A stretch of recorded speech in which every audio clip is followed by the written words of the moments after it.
Olá, boa tarde. Muito bom estar aqui com vocês de novo.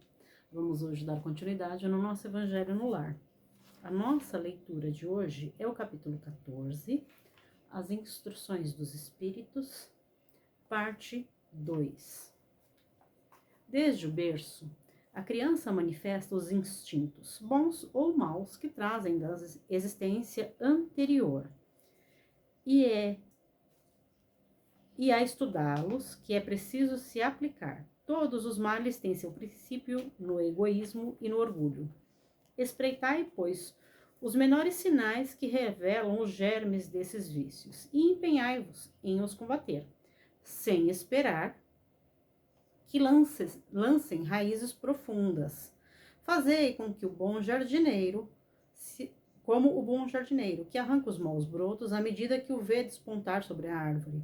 Se deixais se desenvolverem o egoísmo e o orgulho, não vos espanteis de ser mais tarde pagos pela ingratidão.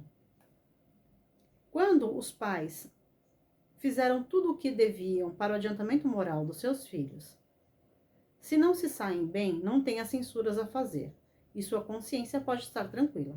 Mas ao desgosto muito natural que experimenta do insucesso dos seus esforços, Deus reserva uma imensa consolação, pela certeza que não é senão um atraso, e que lhe será dado acabar em outra existência a obra começada nesta, e que um dia o filho ingrato o recompensará por seu amor.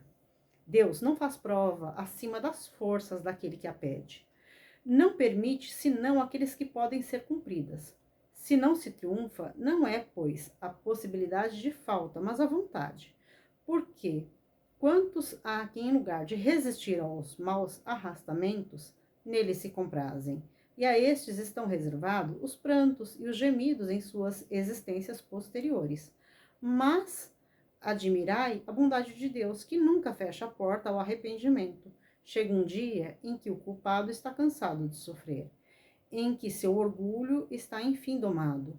E é então que Deus abre seus braços paternais ao filho pródigo e que se lança aos seus pés. As fortes provas, entendei-me bem, são quase sempre o indício de um fim de sofrimento e um aperfeiçoamento do espírito, quando são aceitas em vista de Deus.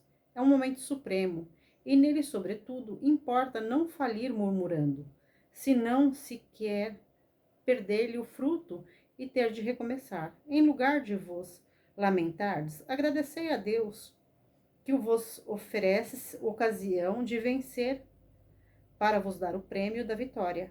Então, quando saídos do turbilhão do mundo terrestre, entrardes no mundo dos espíritos, nele serei aclamados como o soldado que sai vitorioso no meio do combate.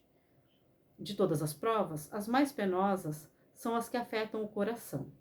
Alguém suporta com coragem a miséria e as privações materiais, mas sucumbe ao peso dos desgostos domésticos, esmagado pela ingratidão dos seus. É uma pungente angústia essa, mas que pode melhor, nessas circunstâncias, revelar a coragem moral que o conhecimento das causas do mal e a certeza de que, se há extrema aflição, não há desesperos eternos, porque Deus não pode querer que a sua criatura sofra sempre.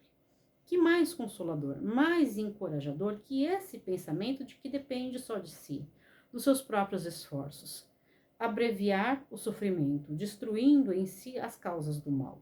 Mas para isso é preciso não deter o olhar sobre a terra e não ver senão uma única existência. É preciso se elevar, planar no infinito do passado e do futuro. Então a grande justiça de Deus se revela ao vosso olhar.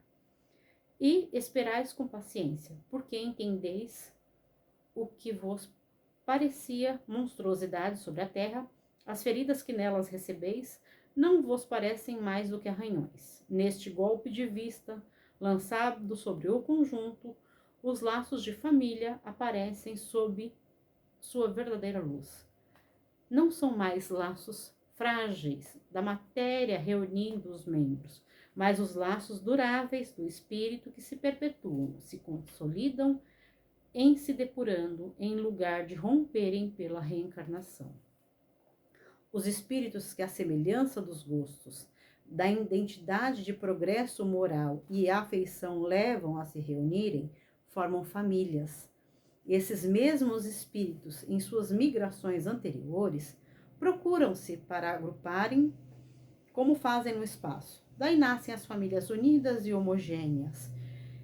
E se, em suas peregrinações, estão momentaneamente separados, reencontram-se mais tarde, felizes com os novos progressos.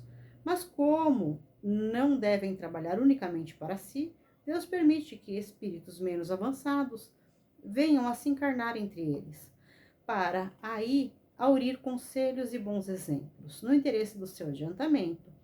Eles causam, por vezes, perturbações. Mas aí está a prova, aí está a tarefa. Acolhei-os, pois como irmãos, vinde em sua jornada, e mais tarde, no mundo dos espíritos, a família se felicitará de haver salvo do naufrágio aos que a seu turno poderão salvar de outros. Santo Agostinho, Paris, 1862. Cada página, né, cada parágrafo que a gente lê do Evangelho, ele traz ensinamentos muito profundos. Aqui a gente vai repetir o que temos falado nos nossos últimos encontros, da diferença da família espiritual e da família física, né, da família que temos aqui como encarnados, que nem sempre nós encarnamos numa família que se assemelha a nós, moralmente, espiritualmente, né, de concordância de pensamentos.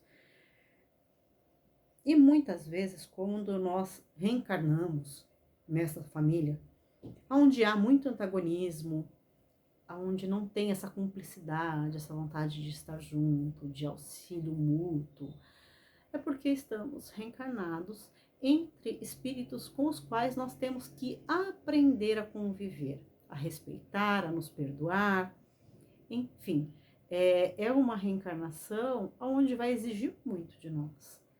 O respeito, a compreensão, a benevolência, em respeitar, compreender e aceitar, muitas vezes estando reencarnado entre pessoas que não concordam com a sua forma de viver, com a sua forma de pensar, que os valores morais não são compatíveis, essa convivência diária se torna mais difícil, requer um pouco mais de nós. Mas, por outro lado, quando nós conseguimos superar essas dificuldades, é um familiar a mais que nós ganhamos para as próximas reencarnações. É mais um espírito amigo, um espírito familiar que vai estar ali junto, somando, agregando valores, acompanhando, torcendo um pelo outro, ajudando um ao outro.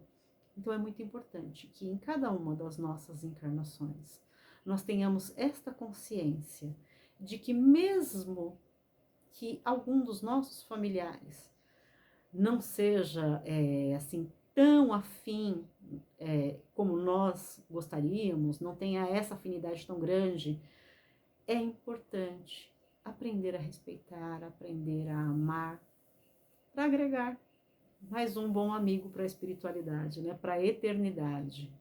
E que isso vai acontecendo com a progressão do nosso planeta, dos espíritos, isso vai acontecendo naturalmente, né, porque todos nós vamos desenvolver um amor fraterno uns pelos outros. Essas inimizades, esses rancores, essas mágoas, elas tendem a ser esquecidas e superadas com a nossa evolução. Então é muito importante, né? Para que deixar para amanhã, se a gente pode resolver hoje?